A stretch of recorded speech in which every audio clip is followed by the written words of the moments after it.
Welcome back. Previous part में हम लोग इरिगेशन तक देखे थे। Okay, now let's start from traditional methods of irrigation. अब हमारे इरिगेशन के मेथड्स क्या क्या हैं, ट्रेडिशनल मेथड्स क्या थे, न्यू मेथड्स क्या है, वो देखना है। ठीक है, तो the water available in wells, lakes and canals is lifted up by different methods in different region. अब डिफरेंट डिफरेंट मेथड्स का यूज़ करके डिफरेंट डिफरेंट रीजन में, इंडिया के डिफरेंट रीजन्स में डिफरेंट तरह से पानी को निकाला जाता है और उसको इरिगेशन के लिए यूज़ किया जाता है। ठीक है, कैटल्स और human labour is use in these method. इस मेथड में, ट्रेडिशनल मेथड में, कैटल्स जानवरों और human labours, man power, that is okay, human labour and cattles are use in these method, इस मेथड में यूज है। दीज मेथड्स आर चीपर, ये सस्ता तो है but less efficient. These are उतनी ज़्यादा आउटपुट ये नहीं दे पाता है, एफिशिएंसी इसकी कम है। The various traditional ways are moat या पुली सिस्टम, चेन पम्प, ढेकली, राहत या लिवर सिस्टम। ओके, तो this one is the moat. इसमें इस तरह से पानी निकाल कर इसे गिरा दिया जाता है ताकि ये खेतों तक पहुंच जाए। यहाँ पे चेन सिस्टम का यूज़ हो रहा है। यहाँ पे आपका ढेकली, that is with the help of a log of wood, and यहाँ पे कैटल का इस्तेमाल करके ये जैसे जैसे कैटल मूव करेगी तो ये चेन सिस्टम में जैसे वाटर लगे हुए हैं, बकेट्स लगे हुए, वो रोटेट करते हैं और फिर वाटर फील्ड तक पहुंच जाती है। तो ये these are the traditional methods. Pumps are commonly use for lifting water. पानी को बाहर निकालने के लिए पम्प्स के यूज़ होते हैं। Diesel, biogas, electricity and solar energy is use to these pumps. और अगर हमें पम्प से पानी निकालना है तो या तो हम उसे इलेक्ट्रिसिटी पे रन कर सकते हैं, या बायोगैस एनर्जी या सोलर एनर्जी, और फिर इस तरह से पानी को निकाला जा सकता है। Now modern methods of irrigation. अब इस मॉडर्न टाइम्स में कौन सा इरिगेशन सिस्टम यूज़ होता है वो देखते हैं। तो स्प्रिंकलर सिस्टम, तो this is the sprinkler system in the modern method. ठीक है, modern methods of irrigation help us to use water economically. The main methods used are sprinkler system. तो इस तरह से हमें इकोनॉमिकली जितनी यूज़ है, जैसे हिसाब से यूज़ करना है उस तरह हम यूज़ कर सकते हैं। This system is more useful on uneven lands where sufficient water is not available. Sprinkler system बहुत ज़्यादा उपयोगी होता है उस लैंड पे जो अनइवन है, बिल्कुल एक समान नहीं है।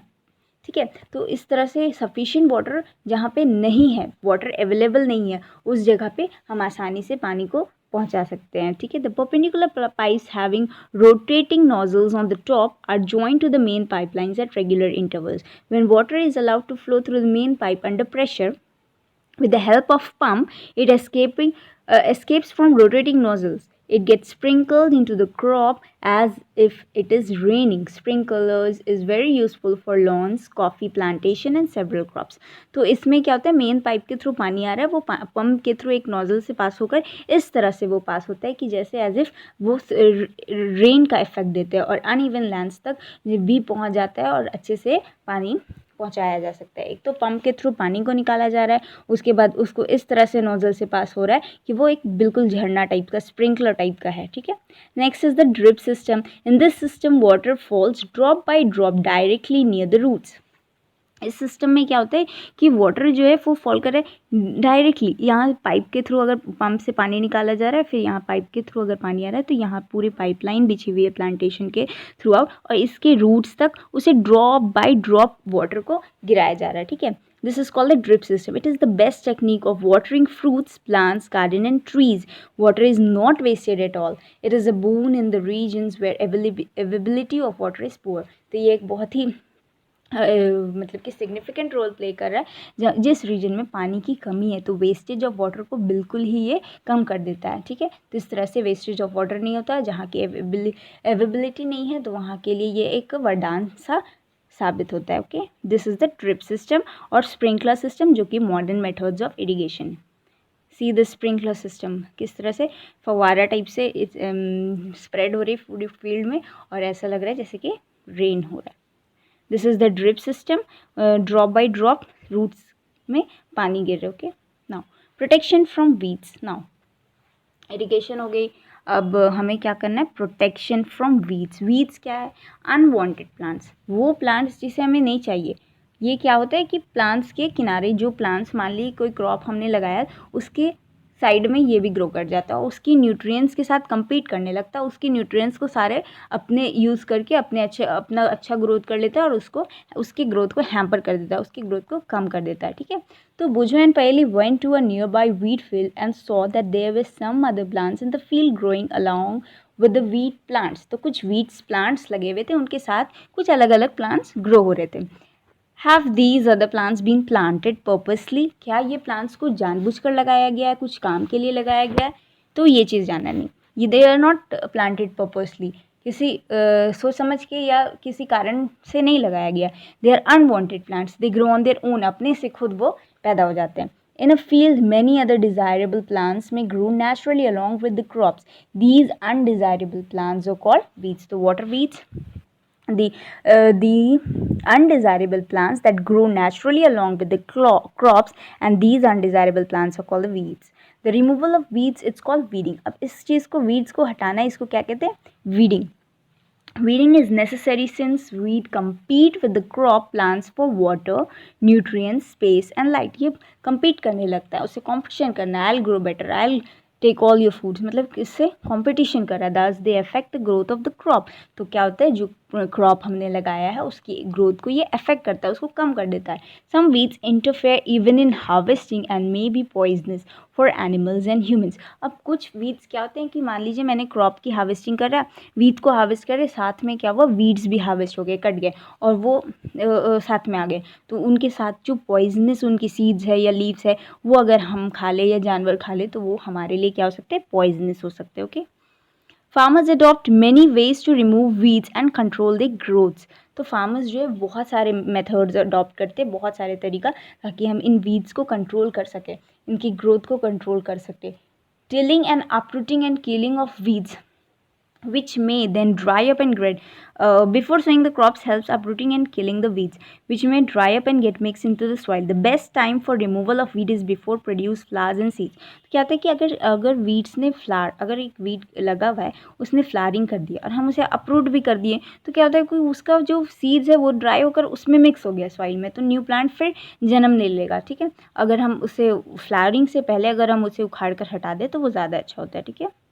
The best time for removal of weed is before they produce flowers. वही बोल रहा है कि जब बेस्ट टाइम वो होता है जब वो फ्लावरिंग नहीं कर चुका होता है तभी हम उसे हटा दें। The manual removal includes physical removal of weeds by uprooting and cutting them close to the ground from time to time. This is done with the खुरपी।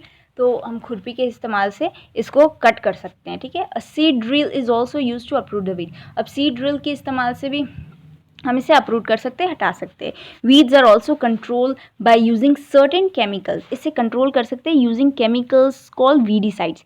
वीडीसाइड्स का यूज़ करके हम इसे, जैसे like 2,4-D, these are sprayed in the fields to kill the weeds। इस weeds को मारने के लिए वीडीसाइड का इस्तेमाल करना होता है और उस वीडीसाइड का नाम है 2,4-D, जैसे कि 2,4-D। They do not damage the crops को वो कोई डैमेज नहीं पहुंचाएगा। The weedicides are diluted with water to the extent required and sprayed in the field with the sprayer।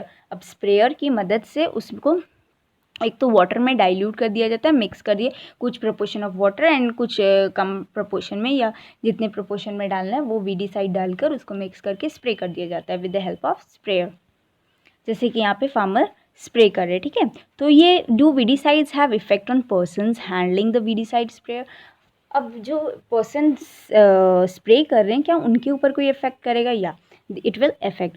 Already mentioned the weedicide spray during vegetables growth, weeds before flowering and seed formation. Spraying of weedicides may affect the health of farmers, so they should use these chemicals very carefully.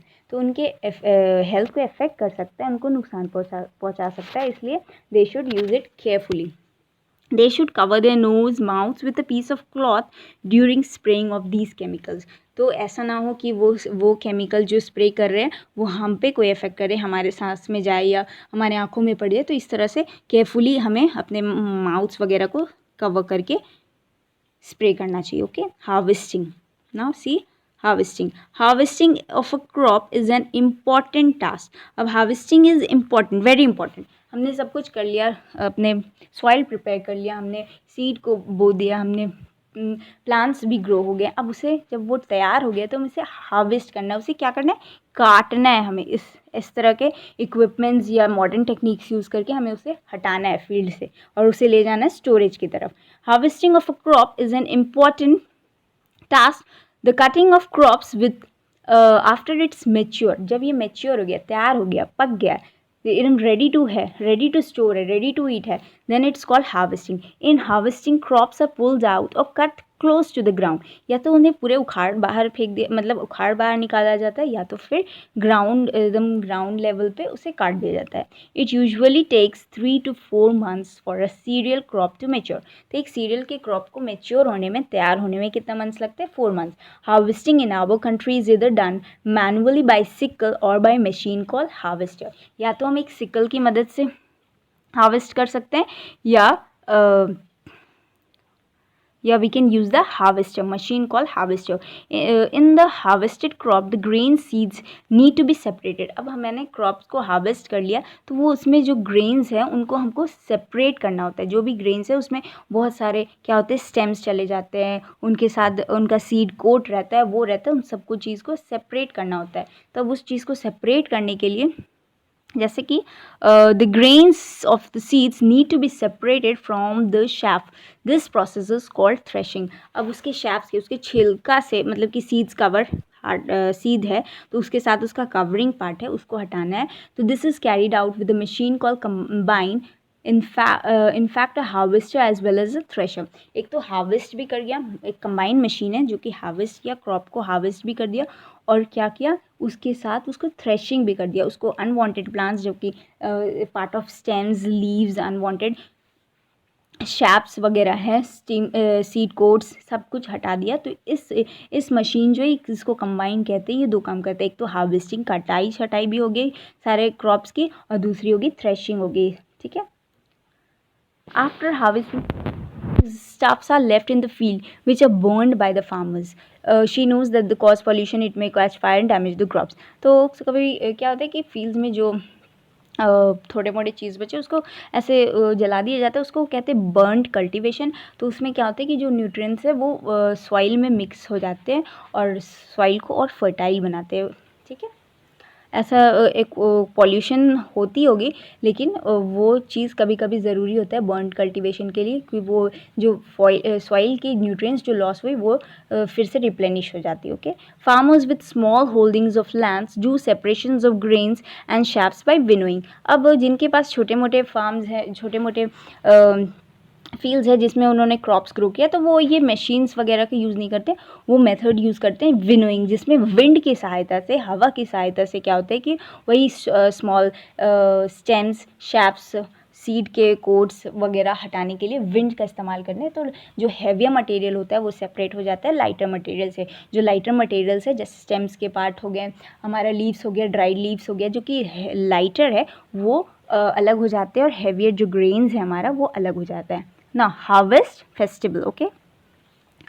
After 3 or 4 months of hard work, ठीक है, there comes the day of harvest। अब हमने इतनी सारी मेहनत की, वो इतने दिन से हमने मेहनत की, फिर क्या होता है, एक दिन ऐसा आता है जब हम हार्वेस्ट करते हैं। हार्वेस्ट मतलब वही अपने क्रॉप्स को खेतों से हटाते हैं, ठीक है, उसे हार्वेस्ट कर लेते हैं, काटते हैं।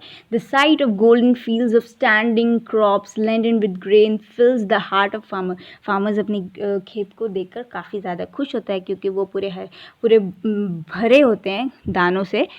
With Joy and sense of well being the efforts of the past seasons bone fruits, मतलब जैसा हमने बोया था वैसा हमें काटा, हमने मेहनत की तो हमें अच्छा फल मिला। It's time to relax and enjoy a little. अब ये टाइम है रिलैक्स करने का और इन्जॉय करने का। हमने उतनी मेहनत की तो अब हम रिलैक्स करेंगे, इन्जॉय करेंगे। The period of harvest is this of great joy and happiness in all parts of India. अब इंडिया के डिफरेंट पार्ट्स में इसे बहुत अच्छे से सेलिब्रेट किया जाता है। With great enthusiasm special festival associated with harvest season are, तो ये सारे हार्वेस्ट सीजन है, पोंगल, बैसाखी, होली, दिवाली, नाबन्या एंड बिहू इन आसाम। तो इस तरह से हमने पढ़ा है कि डिफरेंट हार्वेस्ट फेस्टिवल होते हैं डिफरेंट रीजन ऑफ इंडिया में। नाउ अब हमने हार्वेस्ट कर लिया, अब हार्वेस्ट करके सामान को तो रखना होगा, उस ग्रेन्स को या क्रॉप को तो अच्छे से जो भी आया है वो उसे रखना होगा। तो storage storage of produce is an important task. अब उसे अच्छे से स्टोर करना बहुत बड़ा इंपॉर्टेंट टास्क है. If the harvested grains are to be kept for longer time they should be save from moisture, insect, rats and micro organisms. अगर जो क्रॉप को हमने हार्वेस्ट किया उसे हमें ज़्यादा समय तक रखना है तो हमें उससे ये सेफ रखना होगा मॉइस्चर से, नमी से, insects, rats and micro organisms, fungus, bacteria, ठीक है, इन सब से हमें दूर रखना होगा. The harvesting grains have more moisture. अब क्या होता है कि हार्वेस्ट हुआ अभी न्यू प्लांट से अलग ही हुआ है तो उसमें मॉइस्चर है. इफ़ फ्रेशली हार्वेस्टेड ग्रेन्स या seeds are store without drying they may get spoil. अब उसमें ऑलरेडी थोड़े मोड़े वाटर, थोड़े मोड़े मॉइस्चर तो है ही, उसे डायरेक्टली हम स्टोर नहीं करेंगे वरना वो ख़राब हो जाएगा, तो उसे सन ड्राई कर लेंगे. ठीक है, without drying they may get spoil and attacked by micro organism making them unfit for use. इस तरह से वो ख़राब हो जाएंगे फॉर और जर्मिनेशन. एक तो वो अगर माइक्रो ऑर्गेनिज्म उन पर लग गए हैं, फुंदे लग गए हैं, तो वो ना तो जर्मिनेट करेगा, ना उससे नया पौधा निकलेगा, ना ही वो खाने लायक रहेगा. Hence before storing them the grains are properly dried in the sun to reduce the moisture. Sun से मॉइस्चर ख़त्म हो जाएंगे. This prevents the attack of insects, pest, bacteria and fungi. चाहे किसी के भी माइक्रो ऑर्गेनिज्म हो, इंसेक्ट्स हो, पेस्ट हो, सबके अटैक से ये इसे बचाता है. Okay, I saw my mother putting some dry neems leaves in an iron drum containing wheat. I wonder why. तो इसने क्या था, देखा कि अपनी माँ को कुछ ड्राइड नीम्स के पत्ते को डालते हुए ड्रम में, आयरन ड्रम में, कि जिसमें गेहूँ था. ठीक है, तो आई वंडर वाई. तो नीम हैज़ एंटीबैक्टीरियल प्रॉपर्टी, तो उस तरह से वो बैक्टीरियल अटैक से या और माइक्रो ऑर्गेनिज्म के अटैक से उसे बचा सकता है, इसलिए उसकी माँ ने उसमें नीम के पत्ते डाले. Okay, silos for storage of grains. अब इस तरह के बड़े बड़े लोहे के टैंक्स है जिसमें कि हम अपने ग्रेन्स को जो भी हार्वेस्ट किए हैं, जो भी हमारा था, उसको हम सीड्स को जो भी था उसे हम स्टोर कर सकते हैं in large tanks. Okay, now farmers store grains in jute bags और मेटालिक बिन्स. ठीक है, however large scale storage of grains is done in silos and granaries. या तो हम silos में या तो फिर हम इसे granaries में डाल देते हैं. To protect them from pests, rats and insects. Dried neem leaves are used for storing food grains at home. For storing large quantities of grains in big godowns, specific chemical treatments are required to protect them from pests and microorganisms. और बहुत ज़्यादा large quantity godowns वगैरह में हम special chemical use करते हैं ताकि वो माइक्रो ऑर्गेनिज्म से उनके अटैक से उसे बचा सकें. आफ्टर ओके, नाउ यहाँ पे कुछ टेबल है जिसमें हमने लिखना है कि मिल्क हमें कहाँ से मिलता है, वेजिटेबल्स कहाँ से डिफरेंट से मिलता है, कुछ भी यहाँ पे लिख सकते हैं. और भी जो फूड मटेरियल्स है, eggs we get from this, इस तरह से लिखना है. ठीक है, after completing this table you must have seen like plants, animals also provide us with different kinds of food. Many people living in coastal areas consume fish as a major part of their diet. Plants तो हमें food देते ही है, लेकिन animals भी हमें बहुत ज़्यादा help करता है, वो भी हमें फूड प्रोवाइड करता है. ठीक है, many people living in coastal area consume fish. अब कोस्टल एरिया है तो वो क्या कंज्यूम करते हैं, fish as the part of their diet. In previous class you have learned about food that we obtain from plants. We have just seen the process of crop production involve number of steps. तो ये जो crop production का process है ये बहुत ज़्यादा steps है, इसमें नंबर ऑफ स्टेप्स है, जैसे selection of seeds, sowing etcetera. Similarly animals reared at home और इन फार्म्स. एनिमल्स का पालन पोषण, जिस तरह से हम लोग प्लांट का पालन पोषण किए, उसकी केयर किए, उसकी गुदाई किए, उसकी सोइंग ऑफ सीड्स किए, then we did the harvesting, weed से बचाएं, तो उस तरह से एनिमल्स की भी देखभाल होती है, उसकी भी पालन पोषण होती है. And these they are provided with proper shelters, food and care. This is done on large scale. जब हम इसे लार्ज स्केल में करते हैं तो इसको कहते हैं एनिमल हस्बेंड्री. जब हम लार्ज स्केल में क्रॉप का किसी प्लांट की प्रोडक्शन, किसी भी चीज़ की प्रोडक्शन लार्ज स्केल में कर रहे हैं तो वो क्रॉप कहला गया. और इस तरह से जब हम एक लार्ज स्केल में एनिमल की पालन पोषण कर रहे हैं तो that is called the animal husbandry.